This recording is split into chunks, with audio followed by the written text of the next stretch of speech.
Bingo Blitz rules. If your bingo has ads in it, That's not a bingo. if it doesn't have the coolest tournaments, mini games, and the most breathtaking design, Nope, not a bingo. if your bingo moment makes you feel so excited that you just want to burst in joy and scream out loud, bingo! Sorry, so you're playing... Bingo Blitz? Now that's a bingo. Go for a world of excitement with Bingo Blitz, the #1 free bingo game. Download Bingo Blitz and play for free. Now that's a bingo. What's up, everyone? It's Noah Daniels. Hey y'all, I'm JJ. Hey guys, it's Kat. And we're your hosts of the Real Hauntings podcast, where we bring on guests who share their first-hand encounter ghost stories and supernatural experiences. Now on to the trailer. I've been warned to not tell this story, but I think because of the way it ends, it's okay to tell this story, because some people say that with certain entities, to like speak of them or talk about them or in any way like portray them as powerful will attract them to other people. The creepiest thing about it to me is a lot of times it would wait for me to notice it. Like it would just lay its arm out like this, and then I'd be like, where is it? Where is it? And then I'd see it, and then it would just slither back. For more information on the Real Hauntings, Real Ghost Stories podcast, make sure you check out real.fm to learn more about our podcast and many other amazing podcasts.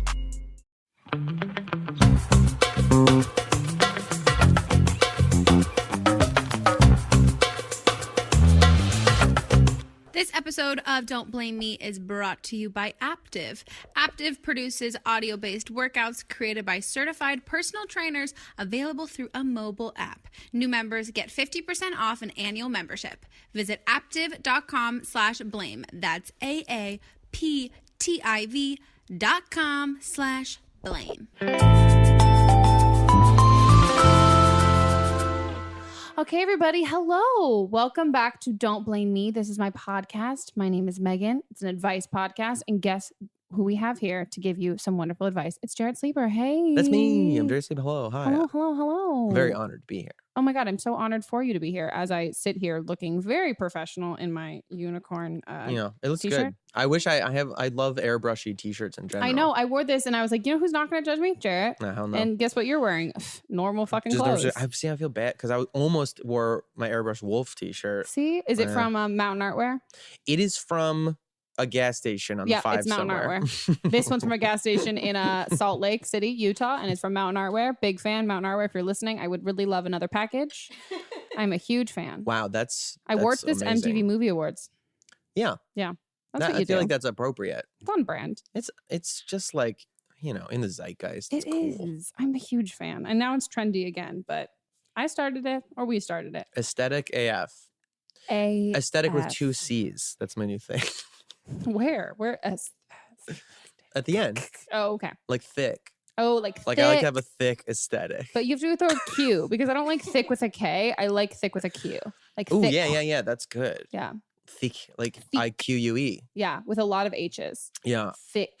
I definitely don't. I would never do thick with a K ever again. No. I'm thick with 2 C's these days. Okay. But I'm open to changing. Open to the Q? Qs. Open to the Q. Q needs more love. Q's not getting a lot of not in a lot of words. Q's and A's. What your podcast is about. Oh, questions and answers. Wow, good segue. Yeah, thank you. That was impressive. Yeah, I feel good about it. Yeah, guys. So basically, if you're tuning in for the first time, how this podcast works is you guys call the phone number and you leave us voicemails telling us things that are happening in your life, and we give you some advice and try and do our best to help you out of these situations. And if you want to call and leave a voicemail, the phone number is 310-694-0976. Wow, I wrote it. First of all, guys, I just want to say that I wrote it down, but I wrote it down wrong and I corrected myself out loud. That is That's impressive. Wow. This sounds like I don't have ADHD. I'm curious. I have ADHD. Do you? I just started medication. Oh my God. It is fucking life-changing. It's life-changing. You're going to feel smart and you're going to be really pissed that you can't go back to high school. It's going to make me emotional right now to talk about it. Like, the first, because I put it off for a very long time. Oh, hell yeah. Seeing a psychiatrist. I saw a ton of therapists. I've done tons of meditation and various physical practice, whatever. My dad, I knew, had this prescription along with bipolar 2. I feel comfortable talking about my dad's mental health because he's my dad. And I hated what the drugs in my perception did to him. I think he's way overprescribed and it turned him into a different person. It freaked me out. So I avoided it forever. And I realized after going finally to see a psychiatrist, I had a therapist in the past recommend it. And I just said, no, this is why, this is not. Hilariously, no problem self-medicating with alcohol or marijuana that I got prescribed in California or whatever. No problem. But I wasn't about to do that. Great for other people. Always like, oh, yeah, totally. It's great. But not for me. And it was life-changing. It's fucking life-changing. I like felt smart in a way I hadn't felt since I was a very small child, when I felt like I'd have a thought and then I'd do a thing. Instead of it feeling like, I saw like a Bjork meme the other day where the quote from Bjork was like something like, just trying to communicate every day is like trying to fit an ocean through a straw. Yes. Wow. I was like, true. Yeah. Wow. And just that feeling that like everything inside your brain is like, just can't fit through this drain. It's like, it's like amazing. Maria Bamford wrote some great op-ed about falling in love recently. And she's had very public struggles where she talks about openly her mental health struggles. And in one of these little lines that really blew me away was she said like, she felt like after she got through treatment, she would be lovable again. But, she wrote lovable, and right after lovable in parentheses, she wrote productive. And this like equation with like, what do you get done? What do you make? How productive are you? That's your worth, your lovability. That's everything. I attach his moral values to like my ability to get things done. Being able to go like, no, there's some leaky pipes that you've got in your weird body. And you think that they are who you are, but it's just your wiring, and some people's wiring works better or faster or cleaner, but has nothing to do with like yourself. Yeah. Anyway, if you have ever been, I think maybe because of the nature of the podcast, if anyone's listening who has thought about but avoided the psychiatry, hey, give it a shot. In conjunction with a great therapist, I think it can be really good. I can't wait to hear you answer these or give some advice to people. Sorry. Okay. No, don't be Let's get into sorry. it. You're doing what you're supposed to do. This is your job for the next however long. Copy that. Except I'm not paying you, by the way. I appreciate that. International callers, if you want to get our advice on your life predicaments, record a voice memo on your phone. You can email it to meganpodcast@gmail.com, and we will be able to play that on the air and give you advice. So we can take calls from the U.S.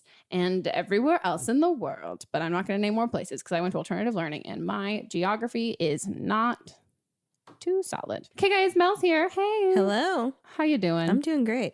You enjoying? I'm very happy to be here with both of you guys. I'm happy too. Should we get into the first call? Let's go for it. My name's I'm 24 years old. I have a little bit of problem with one of my best friends.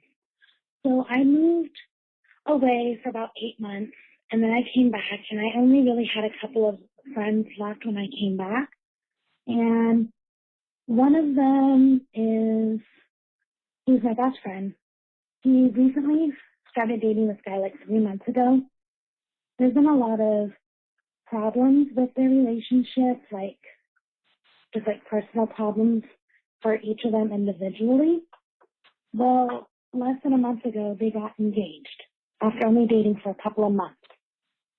And when they started dating, he kind of stopped talking to me, stopped being as much as a friend, and was there when I needed him. And I don't want to sound selfish, but he's my only friend that I have. And so now he told me a week ago, he accidentally dropped the bomb and told me that they were getting married within the next 2 months. And first of all, I'm not a huge fan of the boyfriend. And I'm just scared I'm going to completely lose my friend. We work together and we're really close with our boss. So me and her have talked about it, and she totally feels the same way. He's completely changed. He's not who he used to be. And I just don't know what to do. I don't want to lose my best friend, but I'm not supportive of their relationship, yet alone them getting married with only knowing each other for a few short months. I need your help. Thank you. Self-containment, I think, is a common theme with a lot of these calls. When something bothers you so much about somebody else in their life, I think the important thing is to go, look at your life and say, why? clarifying the boundaries between where you end and other people begin. And not just, I think we always get that couched as respecting other people's boundaries and saying like, hey, that's not your life. But also, more importantly, more self-care to me, understanding codependency, which I'm not saying this person is codependent at all, but that there are aspects of it that resonate with the codependency I've struggled with in the past, is when you have an intertwining, when this person is somehow imbued, you're imbuing them with power over your own life, your own well-being. This is my only friend. Mm-hmm. If they aren't here, part of my thing, what am I going to do? Yeah. You've already given away a lot of your power and put a lot of pressure on another being that is not okay. That's like not deserved, or they can't be responsible for. So I think the first important thing that is really liberating for one's own self is figuring out, why is it so important to me that this other person continues to have this role in my life? And especially, I think I'm thinking about the age a lot too. 24 is a real transition time in everyone's lives. Mm-hmm. This is the perfect time to learn this lesson. Yeah. You know, when you're younger and life is more fragile, you know, I think sometimes we really do rely more on those close relationships, and those kind of feelings of betrayal can be harder and, to me, a little more reasonable to try to avoid. But this is a really good time to say, okay, what if I'm just alone for a while? Mm-hmm. What would that be like? I spent a lot of time relatively alone right around that age. I had a long relationship, for a high school sweetheart, 16 to 24. Wow. We broke up right around then. It was really hard, really bad, didn't end well. And I'm not saying I handled it well. I think I went through a really dark period of time, but really profound growth and learning about these kind of ideas, about like, how do I sustain my own psyche, my own well-being, whatever. So I think that is my first feeling. Yeah.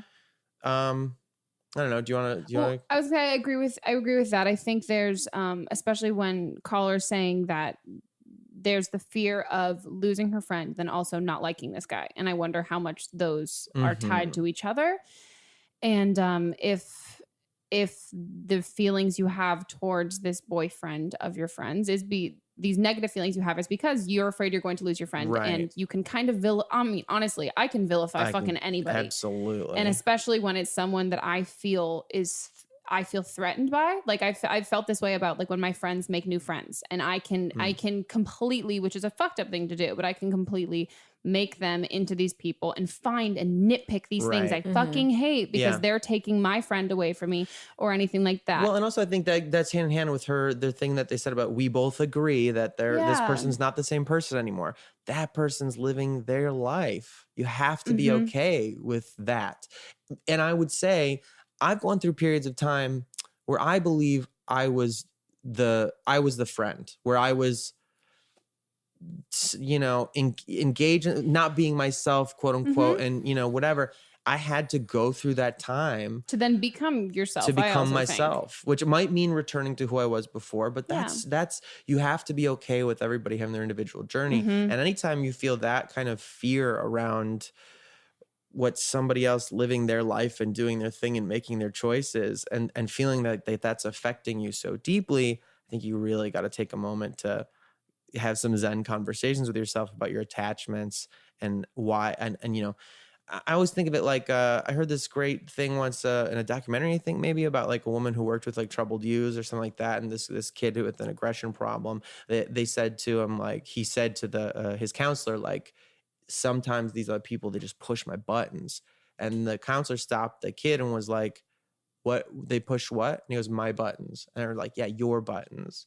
And it's up to you if you like let other people come in and press your buttons. Like, we have that choice to, like, they're your buttons. Yeah. So if this person's if it's making you feel a bad way, that they're going to go away or do something, just when they're living their life and their truth moment to moment, even if you think it's not their truth, doesn't matter. You gotta just take that time. It's growing up sucks sometimes. Oh God, hurts, yeah. And you can't know? really interfere. You can't really I think unless someone's being put in physical danger, you can't really interfere with someone else's journey, because if anything, it's just gonna fucking backfire on you. Totally. And the amount of friends that I've had who haven't liked someone that I've dated, those friendships, we went through periods of being like, well, no, I'm gonna choose this relationship over this friendship, but that wasn't permanent. Those friendships I have with those people, they were rekindled. So I think my overall advice to you I think if your friend's happy, I think put that into perspective. And as much as you have this idea of your friend and when they're being the most themselves, especially because you were away for a while and you came back and he had this new relationship, you might not know so much about this relationship or their relationship in general. I know it took fucking forever for my boyfriend to open up to my friends. And now finally, after a year, they're like, oh, I fully fucking understand why you're together. This completely makes sense. I'm like, well, yeah, because you're not, you don't live here and you don't see us on a day-to-day kind of basis. So I think if you can just be happy for him as long as he's happy and not, I mean, and if you like not to be like the worst case scenario thing, but I mean, maybe they won't fucking end up together. Maybe like this, there will be some demise, but I think the best thing you can do as a friend is to kind of, as long as he's safe and like emotionally and physically, if you can just still be by his side and be able to be that friend he can open up to and be that confidant. If something ends up going south, you can be there to talk it out with him and he's not going to like just bottle all of that up so you don't tell you and I told you. Like it's not that I told you so kind of thing. You'll be good. Got faith in you. Yeah. Okay, on to the next call.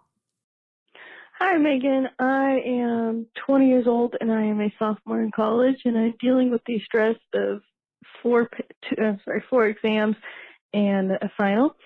And a very long paper. And I was wondering if you had any ideas on A, how to handle stress when in college, and B, kind of like fitting a workout routine into a crazy schedule. Because I need to relieve stress and I need a workout plan to relieve stress. And that would be great because I'm swimming up to my eyeballs in stress. Did you go to college?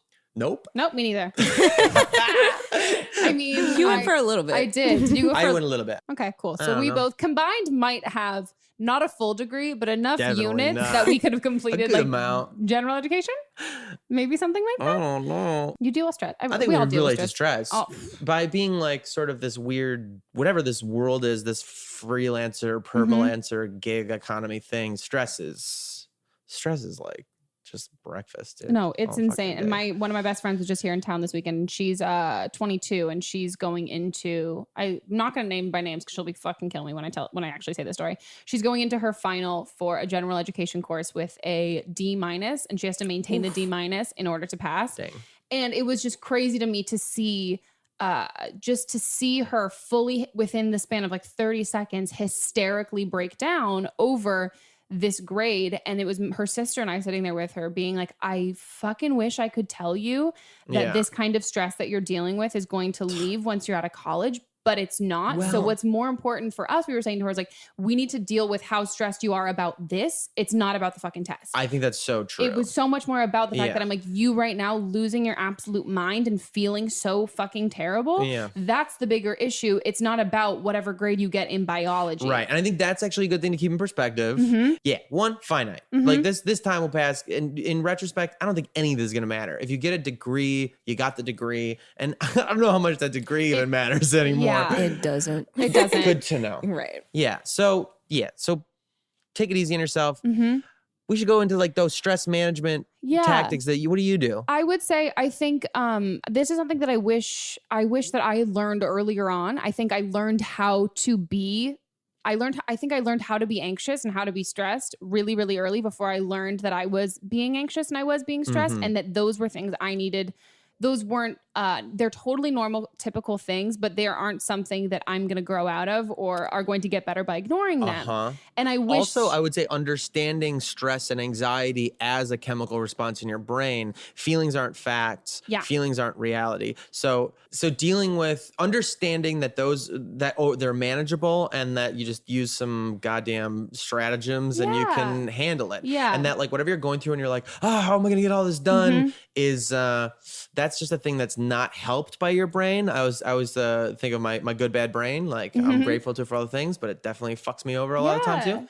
So lists, I like lists. Yes, I was going to say, so Post-it notes are like the greatest thing ever. I think Post-it notes, lists for everything. I do lists on my phone, even now, where it's just like a to-do list of everything I need to get accomplished. And then I set alarms on my phone for those things. Yeah. I think time management, you're also talking to two people who have ADHD. Real bad. So we had to figure some stuff out though. Yeah, but I think time management too, I think is the biggest component of what would contribute the most to stress for me is feeling like I had this world of these things to do and there wasn't enough hours in the day, which some fucking days that's true. That's true. But I think if you can write everything down that you need to do and you can prioritize it in order of importance and how long it's going to take you and stick to a schedule and then also give yourself breaks. Enforce the breaks. Yeah. And not beat yourself up for this because no matter how fucking calm, cool, and collected everybody else might seem, they're all losing their shit. Losing their fucking shit. Lists are great. My friend gave me a really fun thing that she does with lists that I started doing if I do lists, which is at the end of it, you just write, make a list so you can check it off right away. I do that too. You do? Yeah. It's nice, right? Because Yeah. you feel like you're functioning. And then don't feel bad. The list is just a tool. So if you spiral out of control and list an impossible amount of things, don't feel bad if you don't finish them all. Just start over again tomorrow, whatever. And the exercise I will say is really important. Your body, it's just like a dog, man. If a dog, there's not really bad dogs. There's just like unexercised dogs. I do have a tip for tight schedule exercising. I use it all the time. There's a protocol, an exercise called Tabatas. I stalk yours on Instagram when you post them. Thank you. It's very fast. You're a machine. I try. But like Tabatas are, the basic Tabata is 4 minutes. It's 8 intervals of 20 seconds of work followed by 10 seconds of rest. And the 20 seconds of work, you can do it one of two ways. You can either try to like hit a certain amount of reps on a movement. Like I'm going to do 10 push-ups in every working thing till the end of this. Or I think the better way to do it, if you have a limited amount of time and you're just trying to like get that workout when you don't have time to work out, you go balls to the wall for the 20 seconds as hard as you can. Pick a movement, pick a full body movement. I would suggest like squats or lunges or burpees. And for that full 8 intervals, you do 20 seconds as hard as you can. You do burpees and then you rest for 10 seconds and then go as hard as you can for 20 more and then rest for 10 seconds. It's really miserable. You will not believe how tired your body feels after just working your ass off for 20 and on 10 off for 4 minutes. That's all it takes, 4 minutes. But it totally works. And you can string a bunch of them together if you want, like do one that's push-ups, the next one's sit-ups, the next one's whatever. And those will turn into very challenging workouts. But that is my go-to. I have no time. I have literally 10 minutes. I got to get in the shower. I'll do 2 Tabatas back-to-back of squats and push-ups or burpees or something like that.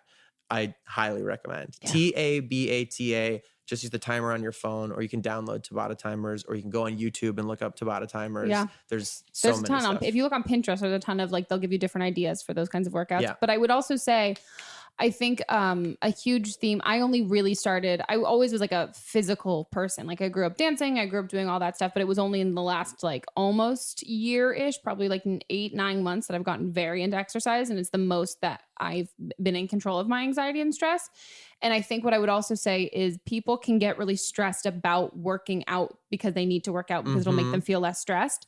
And I think you need to be easy on yourself. And also there's these, it's this system that we have when it comes to exercise. I don't know if it's just in LA, but it's like, oh, I'm going to go take a Pilates class. And this is very me. Or I'm going to go take SoulCycle. But if I don't have that, all of that's going to take so much time. So then I can't do that. Nah. So I think if you can look at it as a day-to-day kind of beast of maybe you have 10 minutes here, you can do a 10-minute workout here, you have another 20 minutes here, you can do 20 minutes there, and by the time you finished your day, you've added up to have gotten enough physical movements and exercise. And there might be other days where you have an hour to go do something, but if you're open to kind of the ebb and flow of making sure that the workout works with your life, but it's not this one strict thing, and if you can't fit that in, then it doesn't matter and it's not worth doing it at all. You know, like take the mystery out of it. Yeah, it just move. Yeah, just it's move. not as Just complicated move. as everyone else makes it out to be. And you can pick up heavy things. You can start small, whatever. Get a jump rope. Don't even get a jump rope. Just jump around. Who cares? Yeah, it's easy.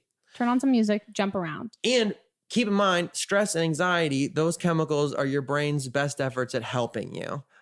It doesn't mean they're right. They're just chemicals in your brain that are trying to help you. So be like, thank you, body. Thank you for the anxiety and stress. I know I got things to get done. And I'm going to take a couple steps, lists, timers. That's it. It's easy. Yeah, you'll get this. Breathe. You'll graduate. You mean you've made it farther than both of us, so you're doing good. Yeah. On to the next one.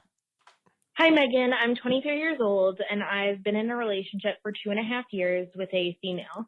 This is both of our first same-sex relationship and both of our first long-term relationship. We used to have sex pretty often, enough that I wasn't thinking about the frequency, but for a year now, the amount of sex has certainly decreased, first to a few times a month, then to about once a month, and now sometimes we even go more than a month without sex. I've been open about speaking about the situation with my partner, as I would like to be having sex more often. And we're both very affectionate with each other. We're vocal about how much we love each other and having found the one in each other. And she says she isn't sure why. Sex now makes her nervous, and she feels almost like she's doing something she's not supposed to. She enjoys finishing and doesn't want to feel this way, but we tend to just mutually masturbate when we are having sex, and oral pleasure is far and few between. I would like us to get back to the place that we had been in once, where we were experimenting, having fun, having sex often. I miss the connection, and I would really appreciate any advice you can give. Thank you. So it's not easy. No. Shit. Yeah, it's not easy. Okay, I would say the first thing I want to say, because it's something you said near the end of the call, I know that I think the core concept here is about shame, right? Is like shame around, because even approaching your partner about this, like there's all this there's this cultural shame about being like you're something's wrong with you for being too horny or something like that. No, yeah, it's like this this female thing of being like, I shouldn't want this as much. Like you said at the end, that feeling that you want, that feeling of connection to your partner, and that can be very difficult if you feel like you want more physical connection that is about so much. It's just about more than nothing. You know what I mean? Yeah. It's more than like, I just got to get off. That's very challenging. So I think, first of all, like, let it be okay that this is not easy. No, yeah. And that is a legit thing to talk about. Yeah. And I think I don't know. I guess my first question would be, because I mean, she's saying that her partner's saying she's not sure why she's feeling like this. Right. And but the nervous and feeling like this, she's not supposed to be doing something like that after you guys have been together for 2 years. I guess one of my questions would be trying to figure out what's shifted, and like if there's been a kind of change. I mean, my first thing is, just because she's saying that she's nervous and it's something not supposed to, it kind of eliminates what my original question was going to be, is if she had recently gone on any different medication, if she had gone on antidepressants, which can like totally ruin your sex drive. Yeah. And so that's kind of what I was going to say. But if it comes from, but like life changes too, like, family stuff, work stuff, like things can happen. Things that aren't necessarily medically induced. To be honest, like the political climate, dude, that's real. I mean, yeah. I think I'm grateful.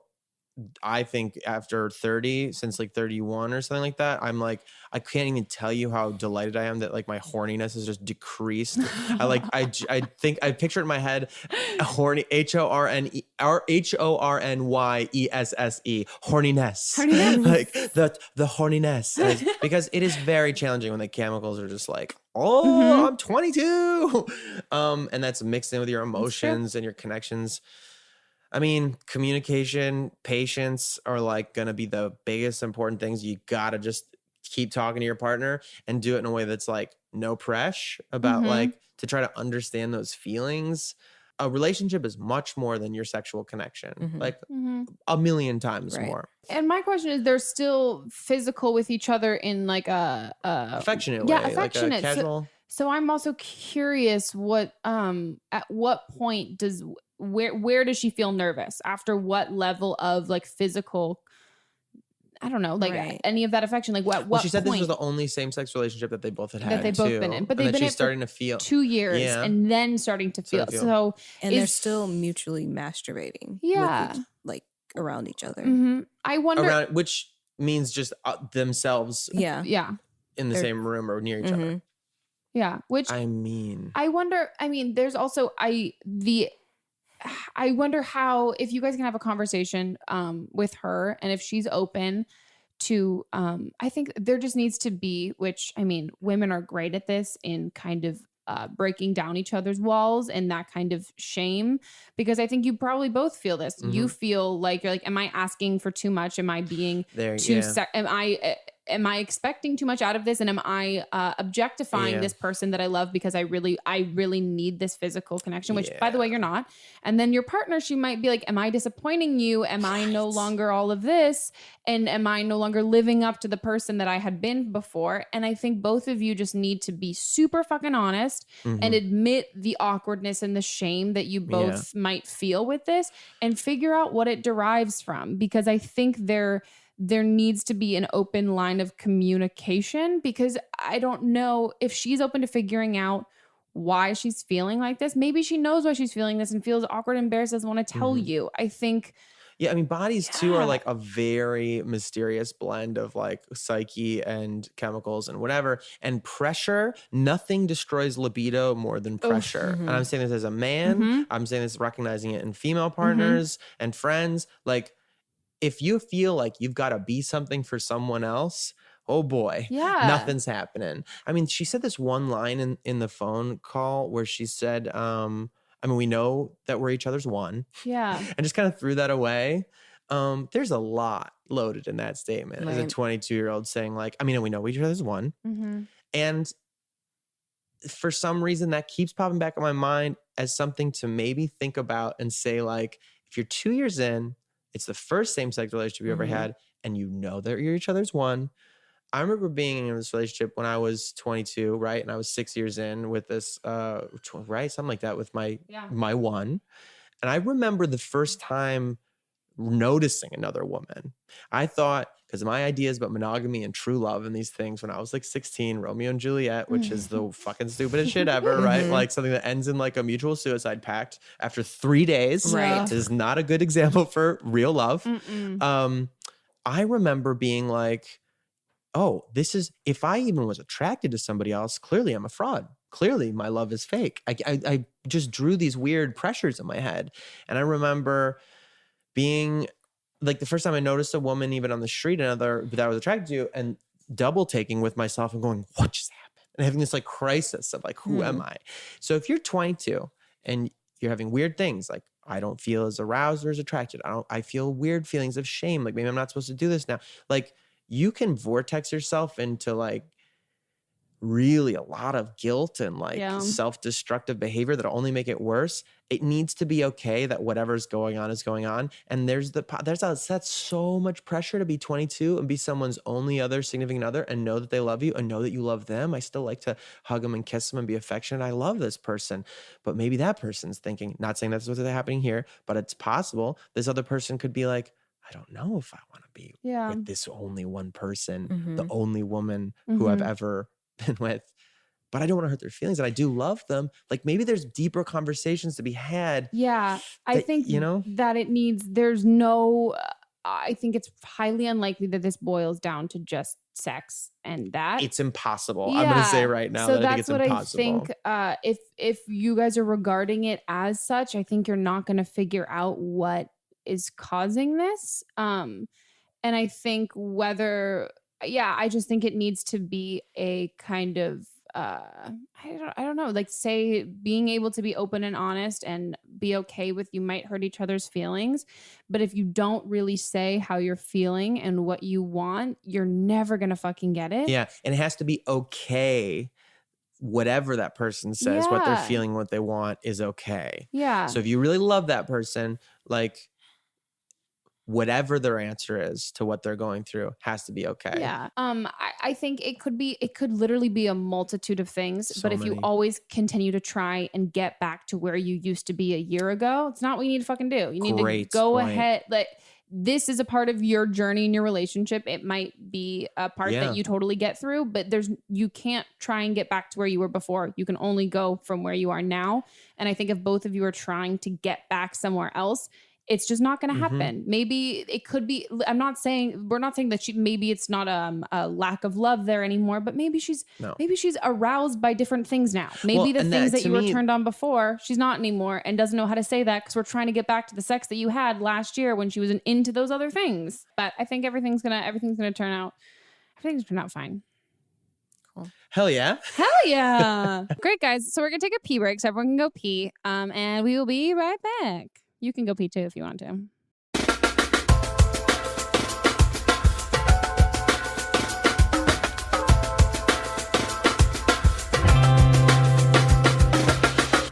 This episode of Don't Blame Me is brought to you by Aptiv.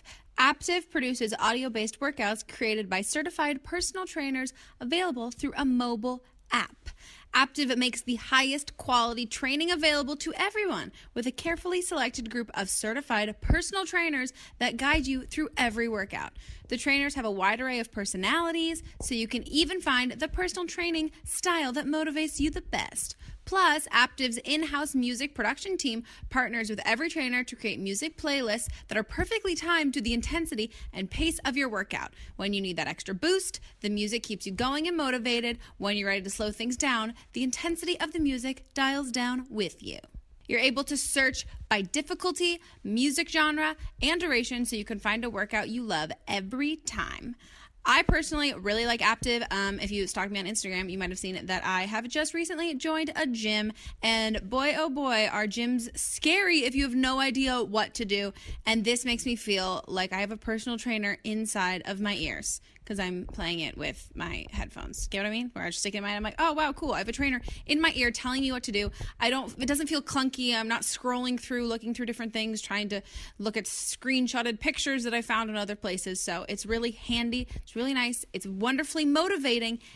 And subscriptions start at $9.99 billed monthly or $99.99 for an annual membership. But for a limited time, new members get 50% off an annual membership, which is just $49.99 for the whole year of unlimited workouts. Visit aptiv.com/blame. That's AAPTIV.com/blame. Okay, guys, we are back from our break. We've been chatting. We've been snacking on avocados. We can't stop chatting. We can't stop chatting. It's pretty good. It's great. It is. Good thing it's a podcast. Closer. Oh, yeah. Hold on. Get Let me closer. adjust a little bit. ASMR. The second half of this podcast is going to be about having just great chatty conversation. Okay, we don't have to do that. I kind of want to, but we won't. No, we can go on to the next call. Okay, Megan. So I just got home from probably the craziest shit that has ever happened to me. So I just got home from hooking up with this guy, and please try your best, like, not to start laughing. But basically, I was giving him a blowjob. And I know spitters are quitters, but, like, I was not in the mood to swallow. Okay, like, I just, like, I can, but, like, I just wasn't down, you know? So I decided to finish him off with my hand, and I didn't realize that I was pointing his dick directly to his face.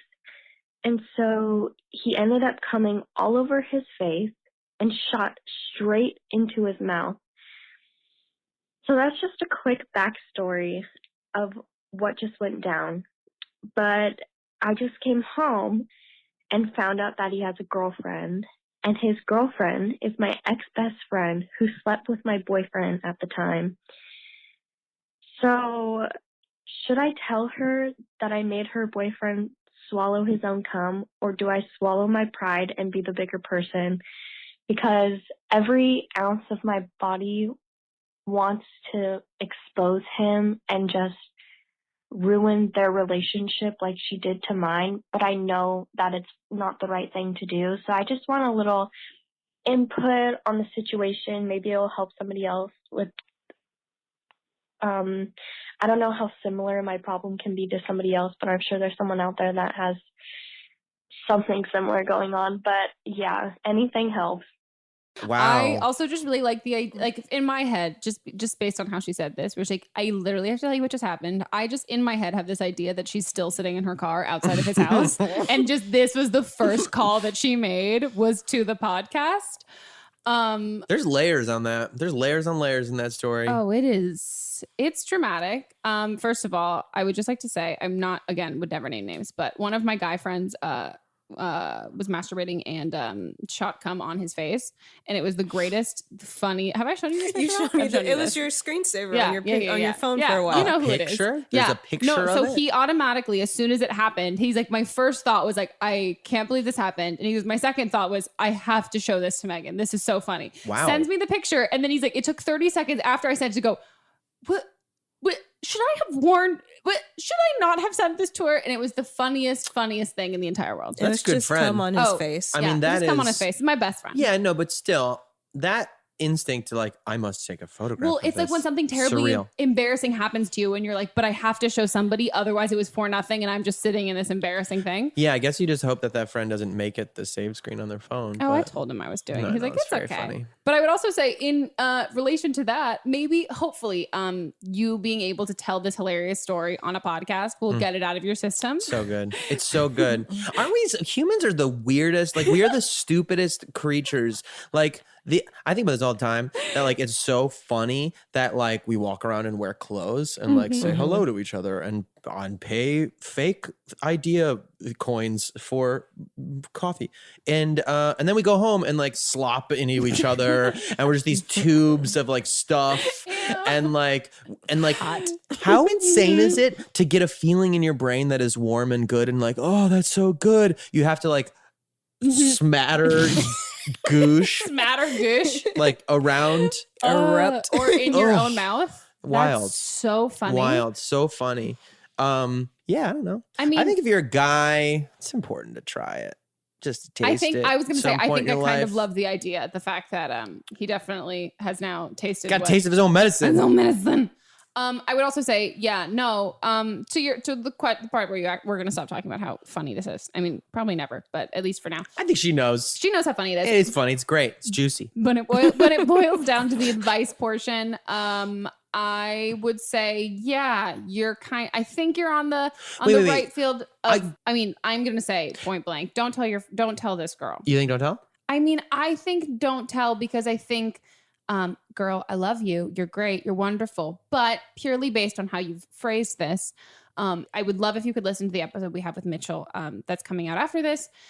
We talk about the female on female kind of competition when it relates to men in that situation. And a lot of times, us as women, if we're fighting over a guy, 99% of the time, it's much more about our hatred of the girl in the situation and the guy's just a pawn.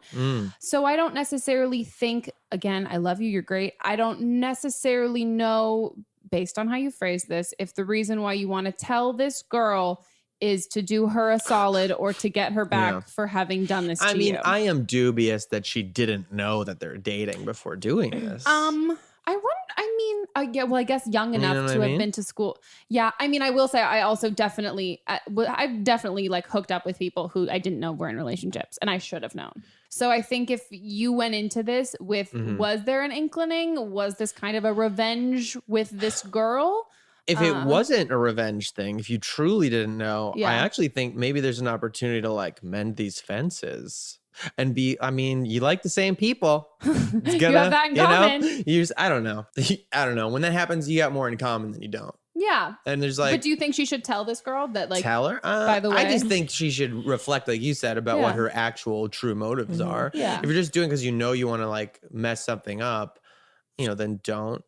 That is because she said, I want to tell her that I made her boyfriend Boyfriend swallow his own cum. Which is pretty funny. Yeah, It it's- is. But she's doing That's it for revenge. vindictive. Yeah. Yeah, Which- that's vindictive. I don't Yeah. think that's nice. yeah. And I also don't blame you though. Like, don't blame me. I don't blame you. But I mean, I'm 100% have definitely been guilty of being a kind of person where it's a, Honesty without compassion is aggression. oh, And I love that. That's I very think of that a true. lot. Like wow. that sometimes it's not honesty. There's no reason you need to go out of your way to Yeah. say something to somebody and you know it's just going to hurt them. Exactly. Right. If it doesn't serve necessarily a purpose. I think if you guys were friends and this was something, I don't think you would have gotten yourself into the situation. But I also think when it comes to other people's relationships, we've said this before in like cheating aspects, you are young enough that chances are that they're in an open relationship is probably unlikely, but you don't always necessarily know the inner workings of everybody else's relationship and then trying to meddle by doing like the good thing.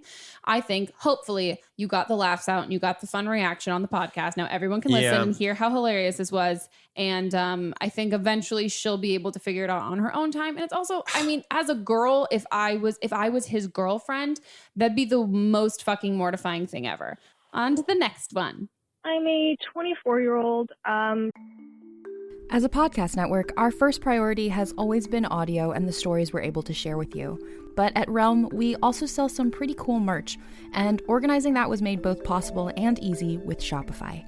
When you think about successful businesses like Aloe or Allbirds or Skims, an often overlooked secret is the business behind the business that makes selling and, for shoppers, buying simple. For millions of businesses, that business is Shopify. That's because nobody does selling better than Shopify. It's the home of the #1 checkout on the planet. And the not-so-secret secret that's definitely worth talking about is that Shop Pay boosts conversions up to 50%. That's more happy customers and way more sales going. If you're hoping to grow your business, your commerce platform better be ready to sell wherever your customers are scrolling or strolling, on the web, in your store, in their feed, and everywhere in between. Businesses that sell more, sell on Shopify. Upgrade your business and get the same checkout we use with Shopify. Sign up for your $1 per month trial period at shopify.com/realm, all lowercase. Go to shopify.com/realm to upgrade your selling today. Shopify.com/realm.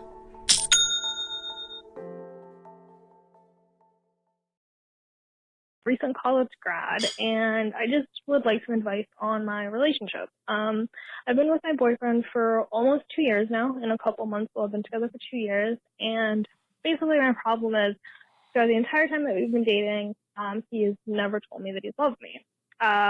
When we were together for almost a year, it was his birthday, and I took a gamble and I wrote him a card, and in the card I told him that I loved him. And he read the card and just didn't really say anything. He said thank you, gave me a hug and kiss, and that was about it.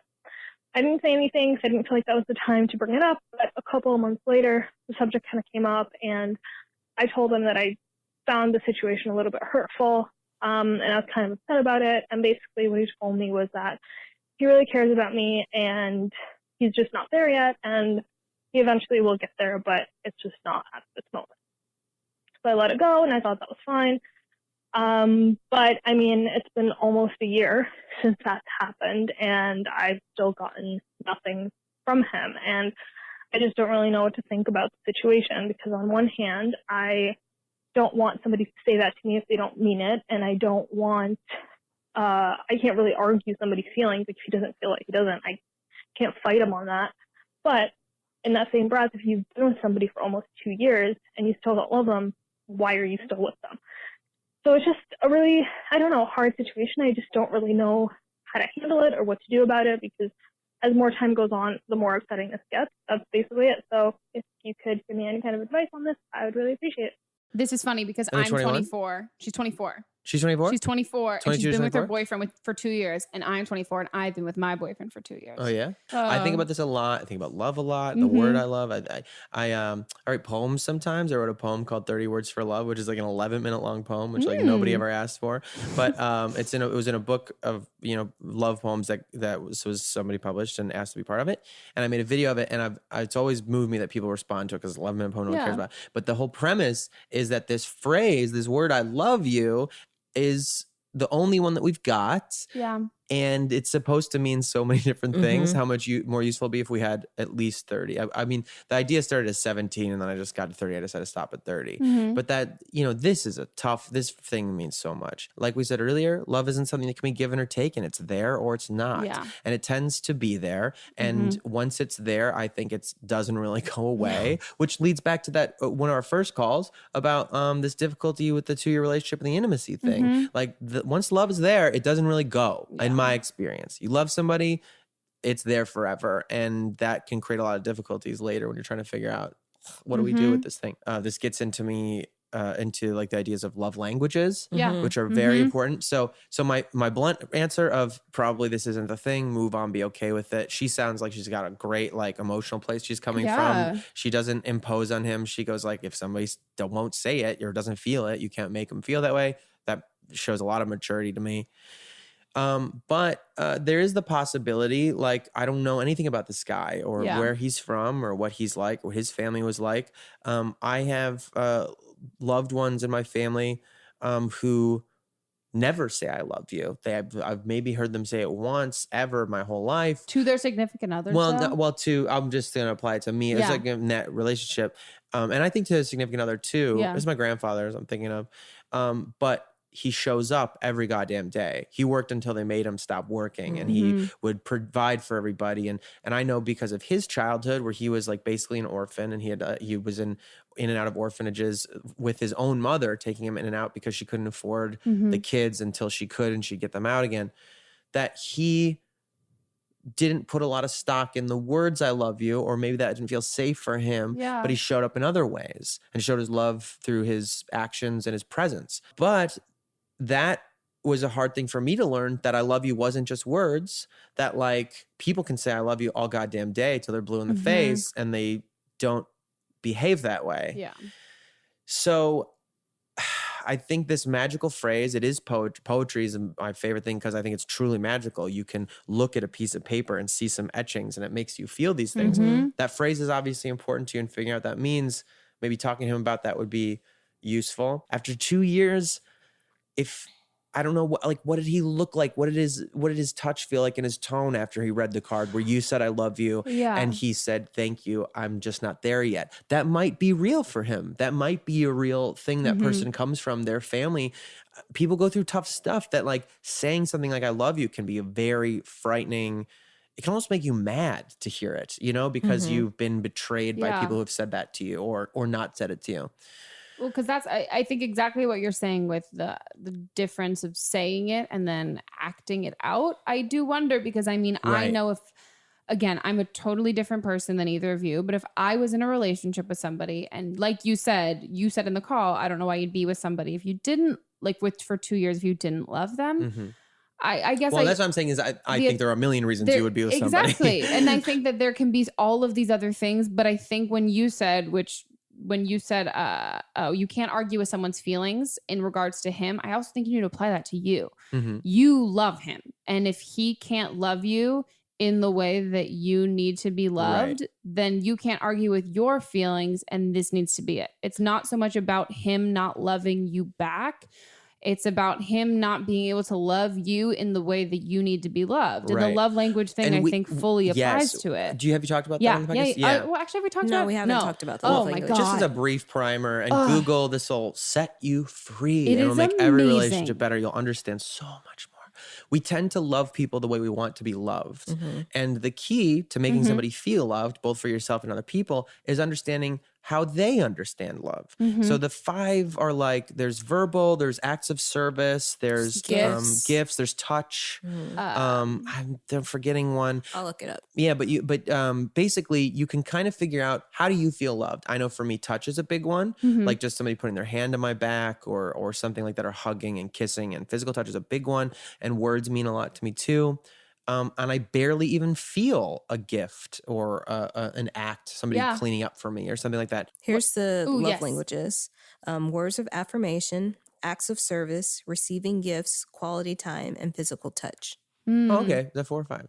5. 5. We forgot quality time. Quality time. I think that's it. I would say what is your attachments to the words I love you, and is his lack of saying it, does that then mean in your head that he's not serious about you?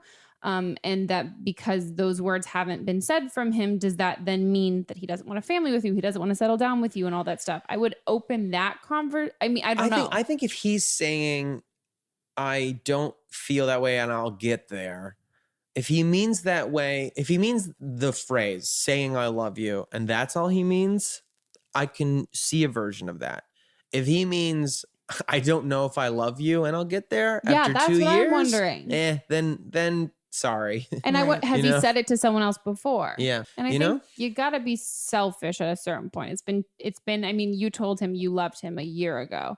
And I think you've given him a year to feel it or not feel it. But at a certain point, if a it's year? Yeah. She said it a I'm year losing ago. sense of the Yeah. timeline. She said it a year ago. They've been together 2 years. She said it a year ago. A year ago, and he hasn't gotten there yet. Quote unquote. Okay. You waited long enough that I think if it's weighing on you this much and you called into a podcast, you're still feeling pretty affected by it, which I think is totally normal. I think you got to give yourself a time. He doesn't need a timeline to say I love you. You need to give yourself a timeline in which you're going to be okay with him not saying it. And then when he doesn't say it, it does not make you a bad person for walking away from a relationship if that's what you need. Okay, guys, we're going on to Producer's Corner. And for anyone who might not know, Producer's Corner is where producer-director Jack Ferry picks his favorite call, or sometimes we have a caller who calls back in, who can give an update on their life, or anybody who might have some words of wisdom regarding a different call. So this isn't a callback. This is a picked call. This is a picked call. Yeah. Great. A personally picked call. Hi, Megan. I am super stressed out about the holidays, buying presents, traveling, going to holiday parties, seeing extended family that I don't give a fuck about. How do I keep my sanity during this time? Thank you. Do you keep your sanity? No, I go mental, but in a different way. Like, I just love the holidays. I mean, if you could look around, guys, I fucking love the holidays as well. But I also, I honestly, this is actually a fun question. This is, of course, a fun. I mean, man. I was gonna say though, the thing about the holidays I find is now that I've gotten older and I've become an adult, I now understand how different holidays are for not only every family but every person, and what things people love about the holidays. And you watch Christmas movies and you watch anything like that, whether any sort of thing you're celebrating. I think when you grow up with something so young as a kid, it's just this excitement that you have that doesn't really like format into one specific thing. I mean, I personally am not a Christmas Day presents kind of person. I feel very uncomfortable with gifts. I love giving. Oh my giving god, them yes. that you like. I love giving. Yeah, of course. Giving you get other to do people that on the day too, though. You know. I like giving, but I also feel very uncomfortable watching people open the gifts that I give them. Weird. I feel super uncomfortable, but I love buying things for people and I love thinking about what I'm going to get people. But I feel really, really, really uncomfortable watching people because I'm also afraid if they don't like what I got them, because I know that I put a lot of like time, energy, and thought into things. And then I also get terribly uncomfortable opening presents in front of other people. Oh, because you feel like that they expect some performance from you. And then I'm now not in the moment or even appreciating the gift. I'm focusing on how my reaction can convey how I actually feel and how I translate that real feeling to a false reaction to make it match, so then everybody else can see how I'm feeling. Right. So I spiral into like a fucking terrible hating that. So I also I spend Christmas with my boyfriend's family and all of them. And so for me, that is like, it's meeting all these people and being on all the time. So I would say there is no shame in feeling insane. And what I have done in this year, which I'm very proud of myself, is I'm essentially giving myself, which maybe this calls a little late for that, but I'm giving myself an extended holiday season. I'm giving myself the carefree, fucking fantastically festive,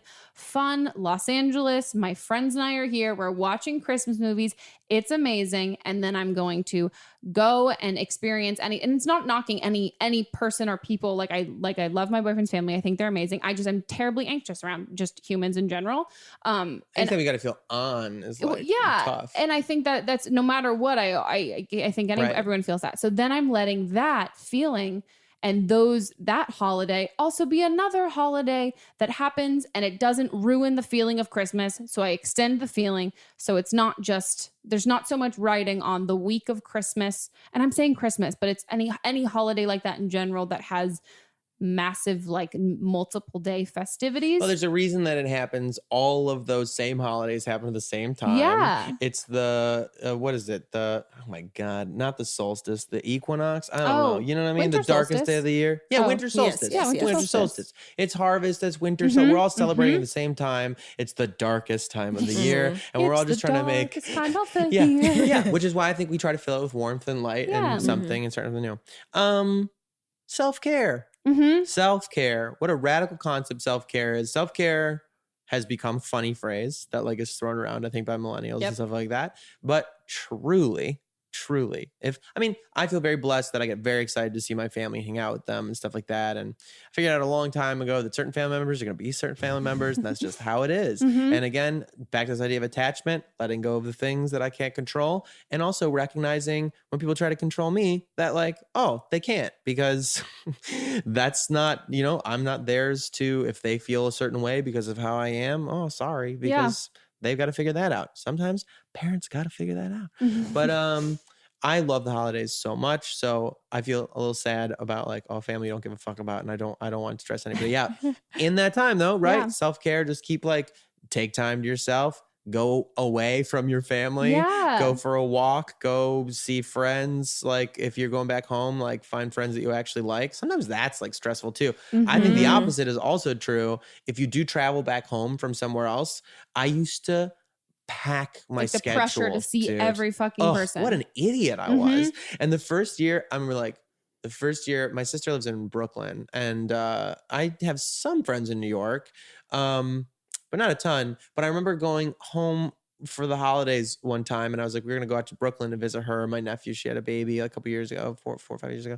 And it was the first time that I was like, I'm not seeing anybody. I'm sitting on this couch with my nephew and some pizza every day. And it was like the greatest. Yeah. Just kind of let that go. I think exactly what you're saying is I think weaving in forced self-care time and not just when you need it. I think totally being proactive about it and then being like, well, because I'm someone who suffers from terrible anxiety, and there can be, and the biggest thing that I've learned is I'm very much on the whole like, oh, if I'm feeling great, I'm going to coast on feeling great, and I'm not going to worry that I'm not going to feel great. But I'm also not going to be like, oh, it's like a kid with a nap time. If a kid doesn't seem like they need a nap because they don't seem tired, you don't fucking know until that kid's throwing a temper tantrum. Totally. It's the same thing if you're hungry. It's like, oh, I'm not hungry. or I'm not thirsty. I'm just going to wait until I'm fucking parched and I feel like I'm dying. Right. So I think if you can schedule into your day a walk or anything like you're saying, like some sort of thing that you know that you can take some time away that's you're gonna feel great with. And also if you can schedule it in, because again, it's this sense of obligation that we feel to people when we're like, oh, we're only here for a set period of time and there's all these things that have to get done. If you have this time that you've set aside that you're gonna do this, you can fucking let the people in your life know like, hey, yeah, from 4 to 5 I'm busy, I'm doing this thing. So it's not like you're suddenly walking out and disappointing and surprising everybody. If you can work it into your schedule and everybody else knows, like, you don't have to be like, hi, I'm scheduled from 3 to 4. There's some self-care time for me, and I'm gonna go take a long shower and cry about how everyone's being mean to me or whatever. And I acknowledge too, that might not be enough. Some families, some people will still guilt you and still fuck with you. Yeah. But like, sorry, family. It's far worse to not do it. I would say like worse. It's far, you think you're going to disappoint somebody and you might disappoint someone. Someone might get mad, but you know, it's fucking far worse than you having a full blown breakdown. I mean, I will fully admit that last Christmas, I was trying, it was the first year I was with my boyfriend's family and just like with him for Christmas in general. And I was trying so fucking hard to be cool girl and to just be chill with everything and fine with everything. And I don't drink.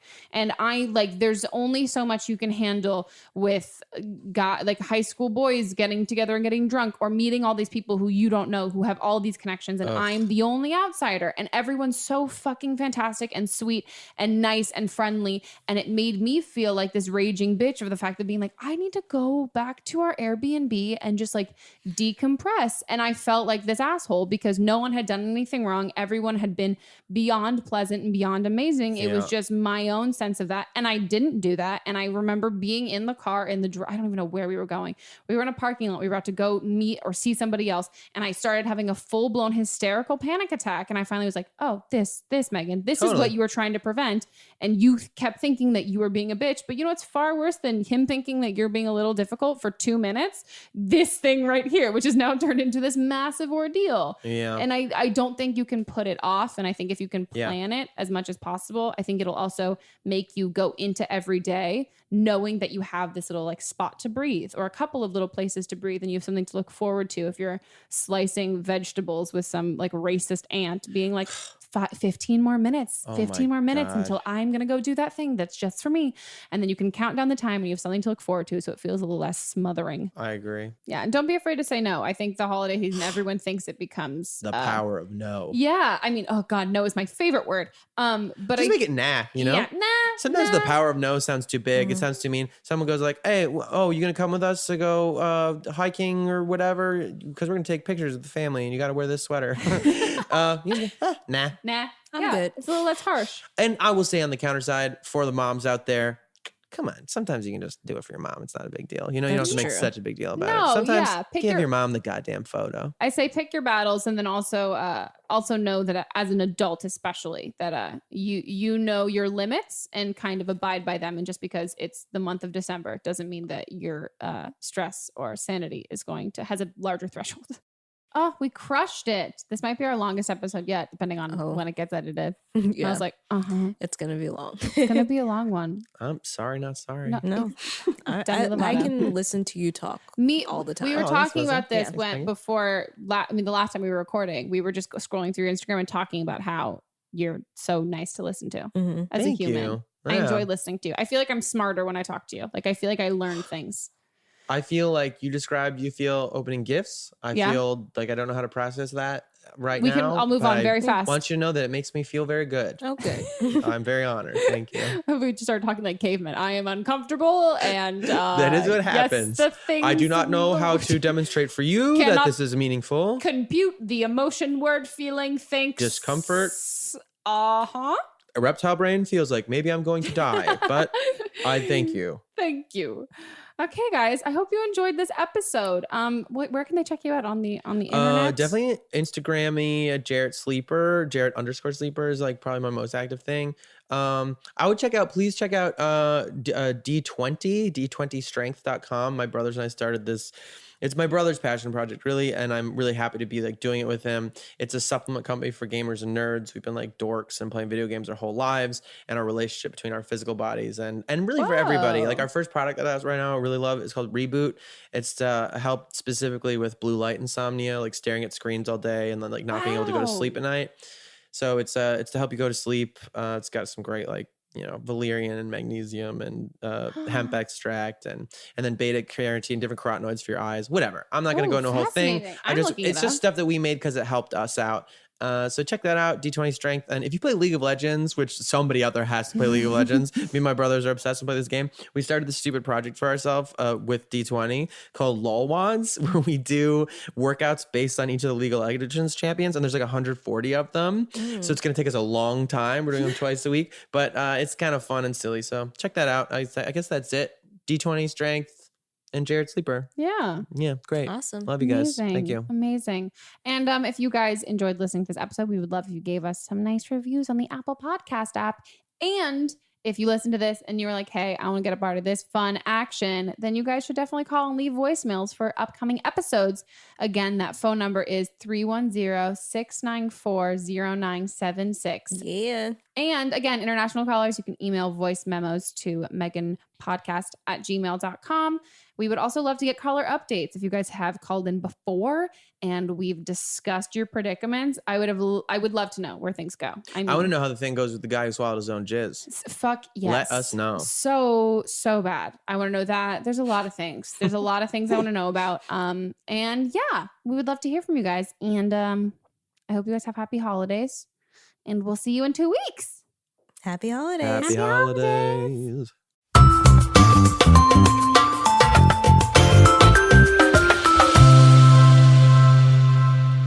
Blame Me is a production by me, produced and directed by Jack Ferry, associate producer Melissa DeMons, edited by Melissa DeMons, post-production sound by Chris Henry, and music by Giacomo Picasso and Ryan Hunter. I will see you guys in 2 weeks, and don't blame me if your life bursts into flames before then.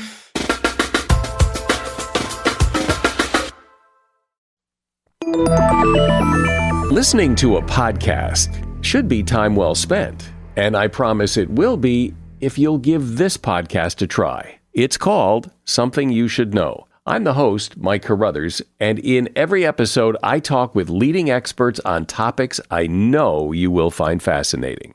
From why people can't keep secrets, what your favorite music says about you, why your pet acts in strange ways, and so much more. Something You Should Know is designed to give you information you can use in your life and give you great intel that you can share with others. I'm told it's a binge-worthy podcast, and with over 1,000 episodes, there's a lot to binge on. Something You Should Know has been ranked in the top of the Apple Podcast charts consistently for a long time. I know you're going to like this. I just need to get you to try it. Something You Should Know. It's available wherever you listen to podcasts. Hi, this is Rob Benedict. And I am Richard Spate. We were both on a little show you might know called Supernatural. It had a pretty good run, 15 seasons, 327 episodes. And though we have seen, of course, every episode many times, we figured, hey, now that we're wrapped, let's watch it all again.